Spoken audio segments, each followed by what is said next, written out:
Welcome to Spirit Media Publishing, where voices are discovered, stories are ignited, and purpose is set in motion. Here, we develop kingdom messengers, empowering them from heart to message to movement. Because every story carries the power to reveal our Father's heart to all nations. This is the Spirit Media Podcast, where we celebrate Christian authors and the books they've been called to bring into the world. Today, we're featuring one of our authors and the message they've been entrusted to share. You'll hear their journey, their inspiration, and the story behind the book that's reaching lives right now. So join us as we celebrate authors, stories, and the movement they're creating, and step into today's conversation. Let's get started.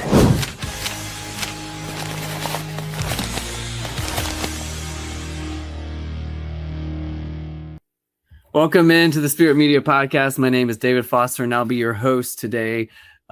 Today we have a super exciting author joining us all the way from Maine, Dana Morrison. He recently published a book with us called The Beetle Experience, and it's not what you expect when you hear that name of that book. But Dana is a resilient man of faith with a passion for running and personal growth.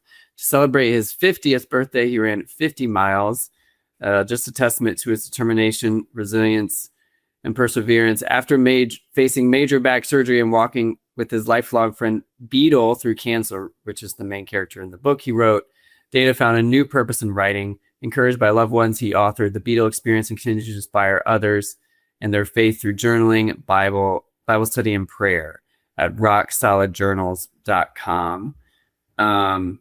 Welcome in, Dana. It's nice to have you. Thank you so much, David. It is a pleasure to be here. It's a pleasure to just talk about the book, the experience, everything, and to get your thing from here into here. I know that's what a lot of people are trying to figure out is how do I get this from this to this?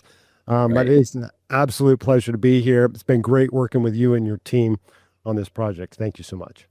Yeah, thanks for the encouraging words. We appreciate it. So you're from Maine, correct? So what city in Maine? Well, right now I live way up in what they call the county. There's one county that's huge that dwarfs all the other counties called Aroostook County. So I'm in Aroostook County, but I grew up on the coast in Maine, and then we'd moved to North Carolina, and now we're back in Maine again. Okay. So yeah, I grew up in Maine and then moved out of state. Then came back. So. Yeah. How long are the winters there? Let's see. This last one was brutal coming back to Maine, full year back in Maine, because we started getting snow, I think late October, and it was just hanging around, and really just maybe a couple weeks ago, 3 weeks ago, probably, we really started to see most of it gone. So it's been a long season. And it's been cold, a lot of snow. That's hard, man, because when you're down south and you got the sun, and then you come up north, it's like, ooh, it's a long, dreary winter. Yeah, that's like 6 months. It is quite the feat. Yeah, great. So, well, good to have you once again. I do want to explain the Beetle Experience and get more into that. So with the Beetle Experience, just to give a quick blurb of it, it's a heartfelt tribute to Stephen Bailey, who you call Beetle. Yep. And it's a man whose life was marked by outrageous humor, unwavering faith, and deep friendship. It's told by you, Dana Morrison, and the book is a theatrical, hilarious, and ultimately moving journey through Beetle's adventures, pranks, and final days battling cancer.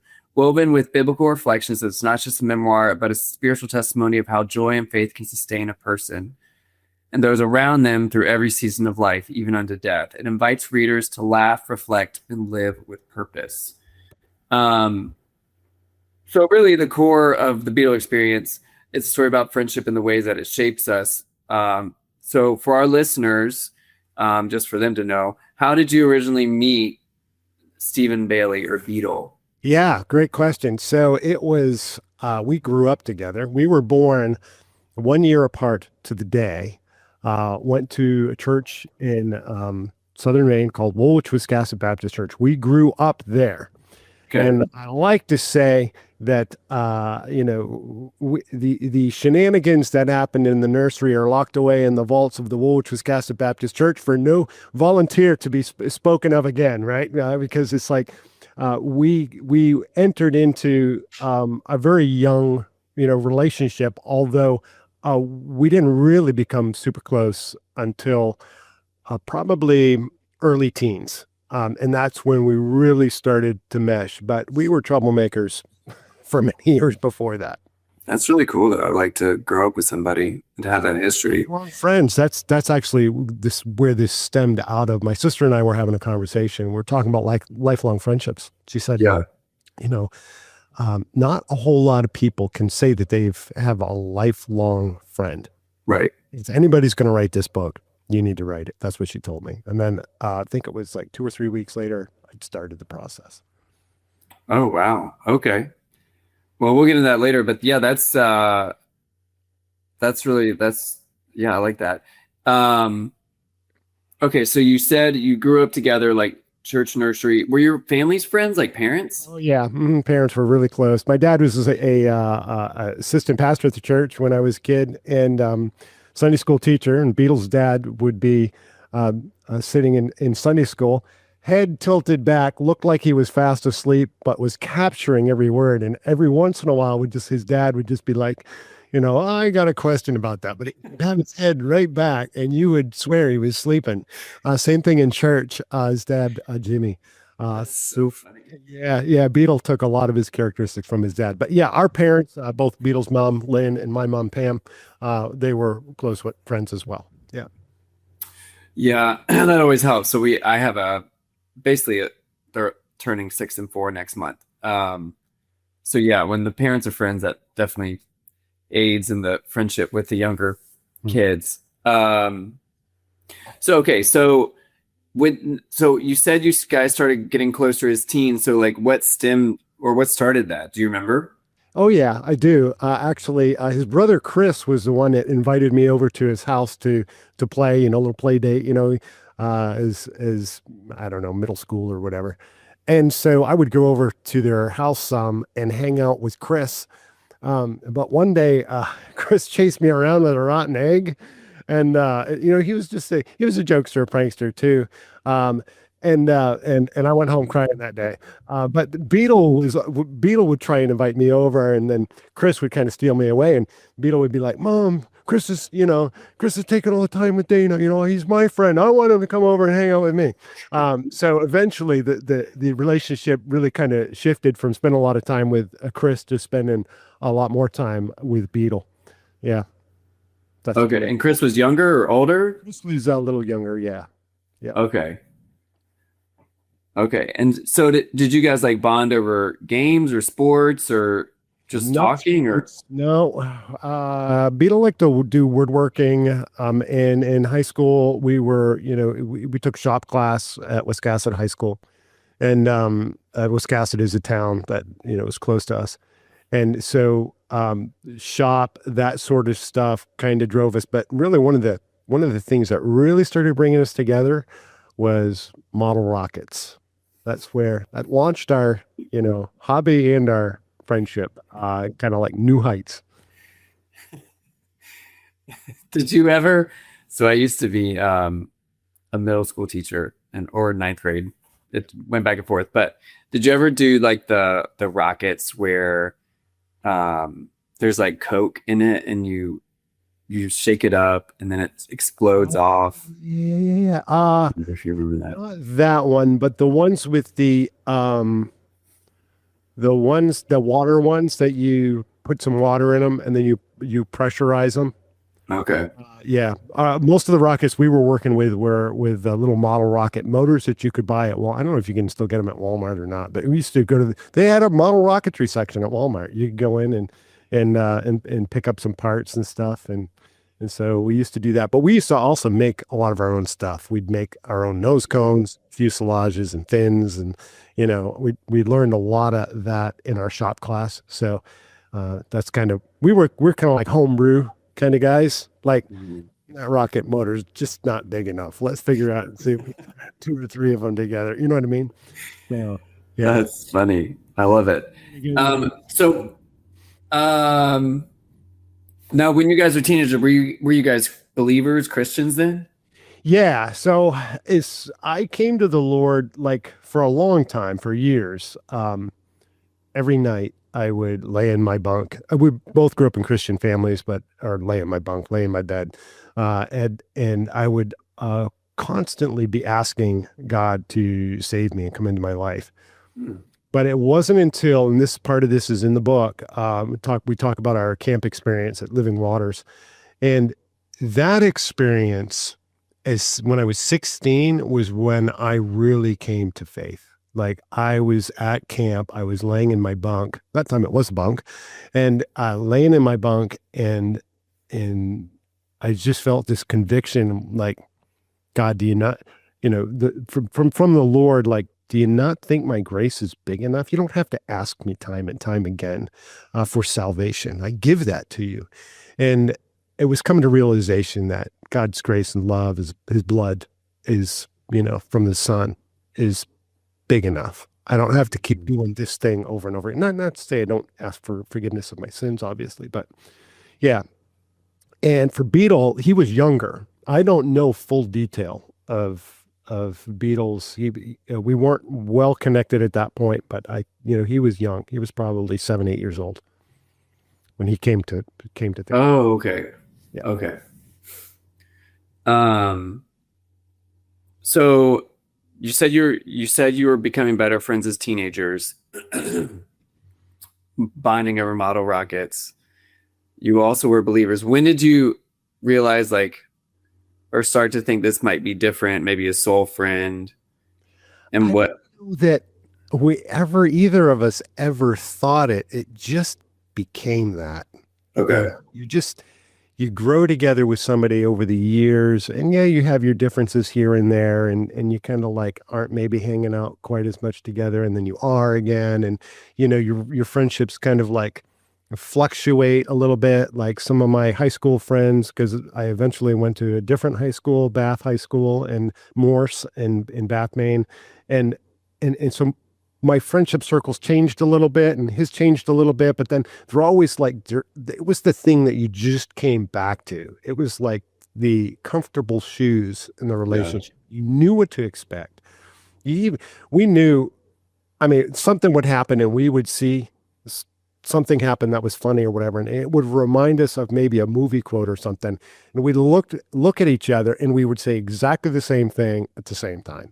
And it was just that kind of bond. We knew what the other person was thinking.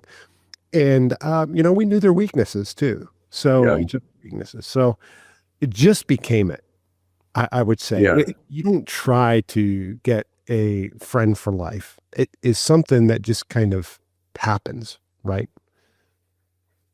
No, I agree. Yeah. But it's also like, so, well, let's just use that as an example. So we have a small groups at church, and they're always, we call them multiplying, or you can call them plants, or they're changing and whatever. And so within those, or whoever you're around, if you're doing an interest like running, or I know you're a runner, or basketball, like on that team, on that running group, in the small group, there's people that you just bond with easier than others, or you want to get to know more than others. And so, yeah, that's somewhat similar to what you're like, what are you talking about? But no, I agree with you. That there's just this natural, it's almost like a magnetism, right? Right. And then tends to be some people that we end up like clashing with for one of the, it's like the other side of the magnet, Yeah. Okay. So I get it. All right. So you have this friendship with Beetle as a teenager. When you guys went up to college and early in life, like, how did that continue? How did that look? Yeah, I went to Bible school for a year in Canada, New Brunswick Bible Institute. Beetle went to Word of Life Bible Institute. He went a little later. So I had met at the same year I started camp, in 88. I met my who is now my wife, Angela. 5 years after we met, we were married. I was 21. She was 19. Pretty young marriage by today's standard, I think. And but Beetle and Angela were close too. Angela was right there with us at camp. That's where I met her. Beetle and me and Angela and others having this incredible experience serving the Lord together in ministry. And Beetle got held back. That's kind of in the book too. He got held back for a few classes, so it ended up putting us actually in the same graduating year. And Angela and I got married, in 1993, and we went down to Virginia. I was going to Liberty University. Beetle had gone to Word of Life Bible Institute. So he had waited a little while and then did Word of Life Bible Institute. I did a year of Bible school, but then I went to Liberty University. So it kind of like that's explained like the the diverging paths, right? They kind of split and fork, but it's when you get back in the same room with that person that you're really close to, you pick up right where you left off. If you always feel like you have to catch up, it's probably not that lifelong, strong friendship. If you feel like you're just picking up right where you left off, it probably is that. You know what I mean? Yeah. Does that make sense? Yeah. Cool. And so is there like a favorite moment with you and Beetle that stands out to you over the years? Like either in the book or not in the book? Yeah. So one of my absolute favorites was stemmed off of Beetle would come over to when we moved back to Maine after we went to Virginia, moved back to Maine, and we ended up getting a house in town, just like 3 miles up the road from where I'm at right now. And he used to come up and we'd watch Bigfoot Hunters. I think it was called Bigfoot Hunters or Finding Bigfoot, I think is what it was. And we would just laugh because we just thought the whole thing was so stupid. And then years later, after we moved to North Carolina and we came back, we were coming back during the summers, and that's kind of that whole situation is kind of explained out in the book. But Beetle and I went up on Flagstaff Mountain a few miles away, and we filmed our own, and it's available on YouTube. We filmed our own sort of mockumentary of finding Bigfoot, and he's out there doing Sasquatch calls, and he's showing you how to make a knocking stick and bang it on a tree, and we're just like laughing hysterically in between all the takes. And that was really fun. We used to treasure hunt and stuff together. Those are good, precious moments too. But that was just one of those things that was just, I guess, an iconic moment for us. Yeah. Pretty fun. And you guys were adults then too, right? Oh, yeah. Just talking about that makes it even better. Years ago, really, So I'm in my 40s, and well, we're both in our 40s, and out there dropping through the woods and just making a mockery of it was the whole Bigfoot hunting thing. So yeah, that was a lot of fun. Yeah, and there's a link to that. It's in the book and stuff, but there's a link to that in the book as well. It tells you where to go to watch it. It's on YouTube. If you look up Beetle and Bigfoot, I'm sure it's going to come up. Okay. It kind of gives you a taste of like what our humor was like. Okay. Yeah. So, like with this friendship, were there, like how were you guys? With all friendships, or even a wife or a husband or a significant other, girlfriend, boyfriend, there's like opposite ways you guys appreciate each other. What did that look like? Or were there ways that he altered your ways of thinking or doing things?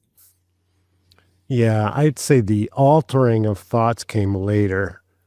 I'll touch on that in just a second. But the complementing each other. Beetle was slow moving. Like I was always like a go. Let's come on, man. We're waiting for you. and he'd be just poking along at Beetle pace. His life was at Beetle pace. And then later, I think, after he'd passed, really, it's thinking about the intentionality of relationship and that we don't have to be in this, like, just pressing all the time. And I don't even have it here with me right now, but your phone in your pocket, all of these things that become distractions to the things that are really, truly important. Mm-hmm. And I think that was kind of like a subtle message. The Lord was speaking to me like, hey, slow down, pay attention to people. That's where it's at. That's what's important. Just random question. What did Beetle do for a living? Oh, he had about every job under the sun. So he wanted to move up here to Danforth. He told his high school teacher, I want to move to, I want to go, his high school counselor, guidance counselor. I want to go to Danforth. I want to be, and she's like, oh, Beetle, you should be thinking about school. Well, Beetle is not the school kind of mind anyway, but he's like, she's trying to afford, no, I'm going to do this. I'm going to go live in Danforth. I'm going to work at Living Waters. I'm going to go live in Danforth. And that's what he did. He came up, he volunteered at Living Waters for many years, and he took any job he could to help him sustain himself up here. And I don't know, he worked at the town office. He worked at a place that makes Maine wreaths up the road. He would fill in at the hardware store. He was a janitor. He was a bus driver. Oh, wow. He really did a lot of different things over that period of time to kind of just get enough to be able to enjoy life. And there's a simple message in that too, because I feel as though he had a lot of margin that he could work with. Like life margin, like time. Okay. Like he wasn't all spent out all the time. Like, got to do this, got to do that all the time. And so there were the times when we got together in the summer, and it wasn't like if we're going to be able to get together because of margin. It was always what fun are we going to get together and do? Whether that was treasure hunting with, metal detectors or magnet fishing. I don't know if you ever heard of magnet fishing, but we would just try stuff to try it. And we would make brother happen it every year we got together. Mm. Did he ever get married and have a family? Nope. Okay. He stayed single. Oh. Okay. I mean, that helps having more time. Mm-hmm. Okay. What did you see? Okay, so you had this great friendship with Beetle, and yeah. So how did this all begin to write it? You touched on it earlier in the podcast, but like, was that the first time when your sister talked about it? Like, yeah, you thought about writing a book or what? I mean, the thought had crossed my mind. I'd been wanting to write for a while, and the worst thing you can do is to write a book, to write things when you're not actually inspired to do it, when you don't feel like the message. I think from a kingdom mindset, is it a kingdom message, and is God placing it on your heart, or is this something you want to just do because you want to do it, and there's pride involved and all of that? And I thought there was a lot of really significant things in my own life that I could write about, my tech career, and just a lot of stuff. And I'd start to write, and I could never get anywhere. But Beetle, going through that with Beetle being with him through his last breath, his final breath, and that whole experience of living it out with a lifelong friend and helping your best friend in the whole world get across the finish line of faith. I thought that was worthy of being put into form where people could consume it. And I had that conversation with my sister, and she encouraged me to start writing. And it spun out so fast. I was writing in April, so a year, 1 month ago, and then published in November, right? Yeah, I think that's just right. Very quick. And it's a long book too. or longer. Yeah. Well, yeah. Well, and It's not like it's 50 pages, and one of the things I would encourage you, if you're thinking about writing, start somewhere. As I started to write out, and I had this big board. I'm putting all of these stories. I'm just filling it with stories, and I'd go out on walks, and I would be filled with like 3 or 4 more stories, and it was just I'd come back and I'd write them on the board, and Angela would say, "Hey, what about that? Time that this," and it was like, "Oh my goodness, yeah, you're right. That's got to be in the book somewhere." And so I started putting all these things on a whiteboard and started writing them out. And then I became really frustrated, David, when I was just like, there's something wrong. There's something missing. I couldn't put my finger on it, but I did start seeking the Lord about it. Like, how do I communicate his story in the best way? And I just kept coming up with blanks.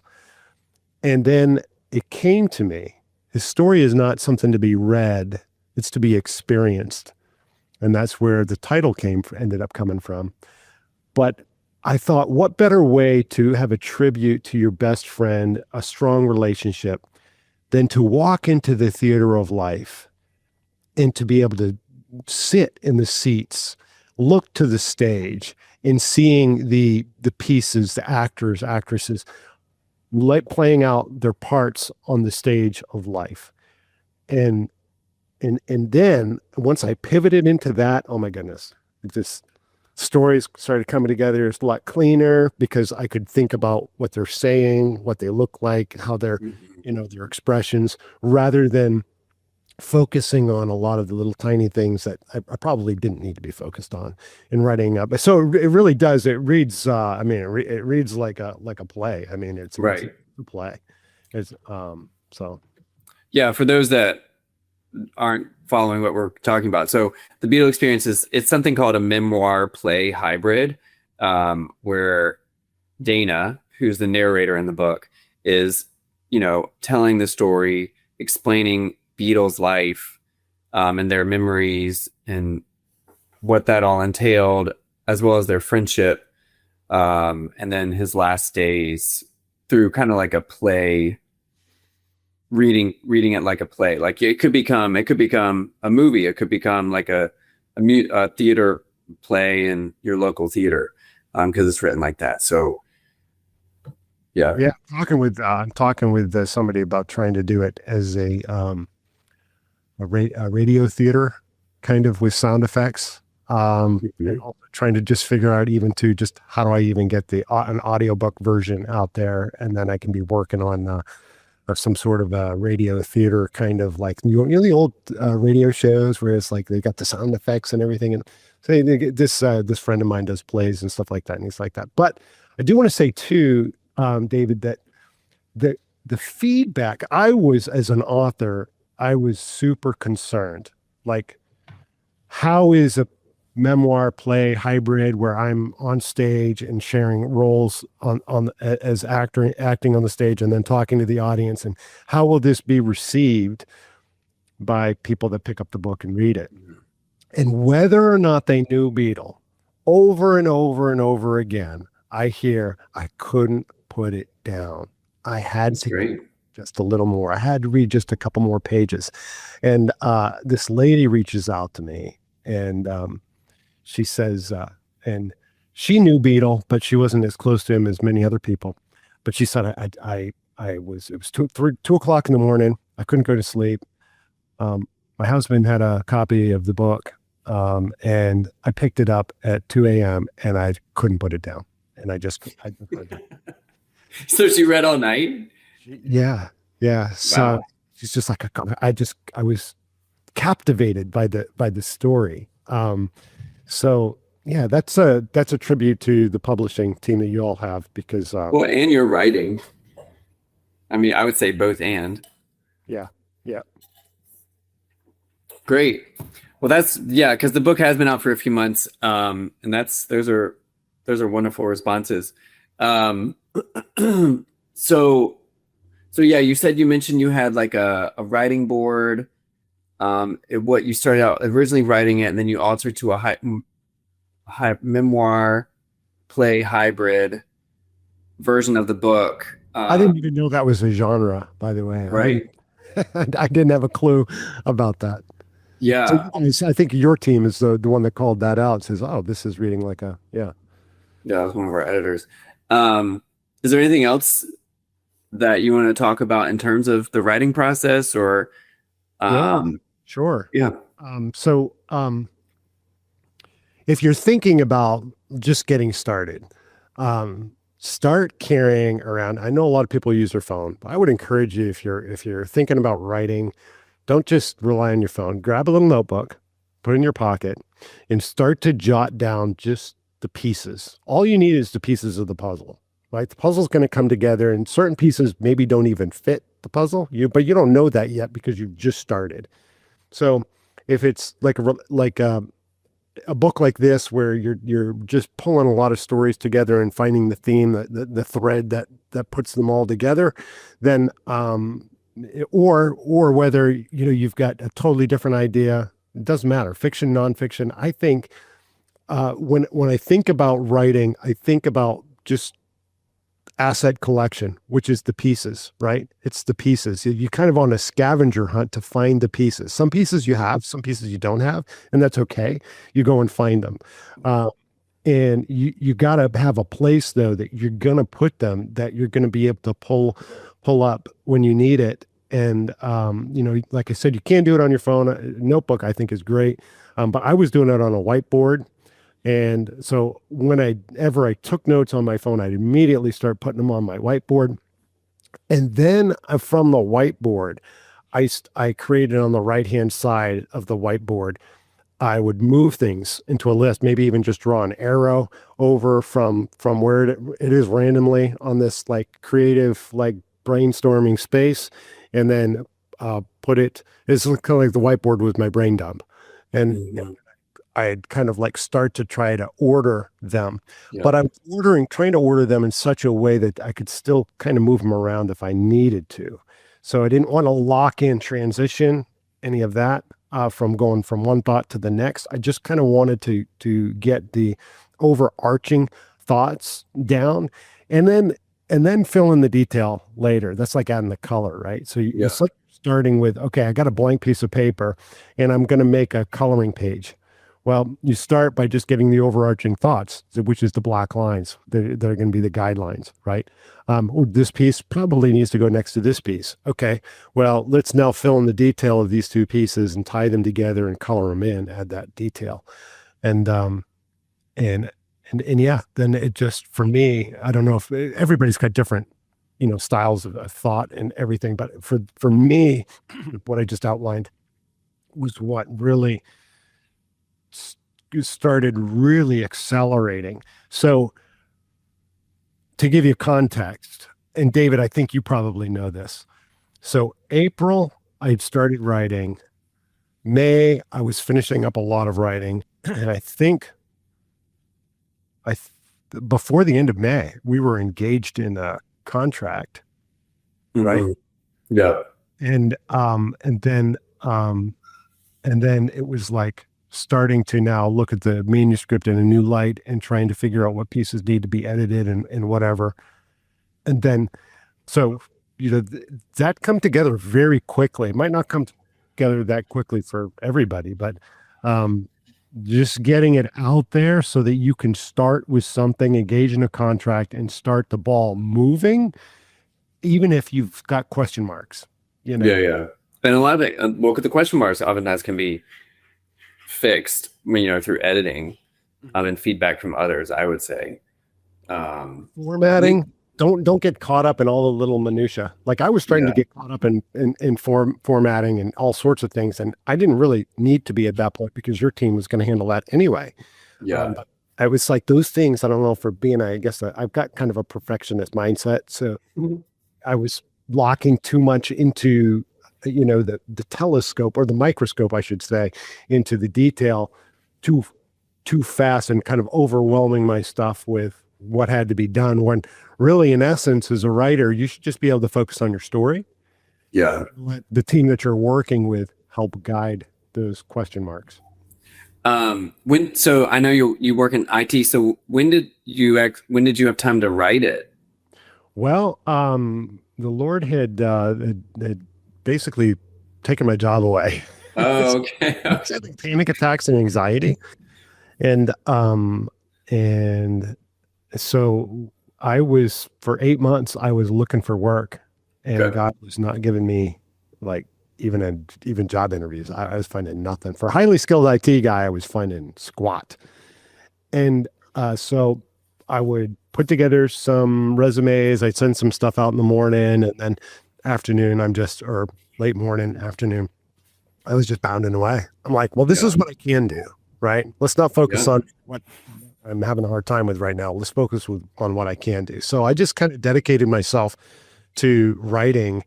And some days I was, there was a day or two I was at like 6 or 7,000 words, and you're just pounding it out. Yeah, it was really quick because I remember I was like, wow, this got really long really quick.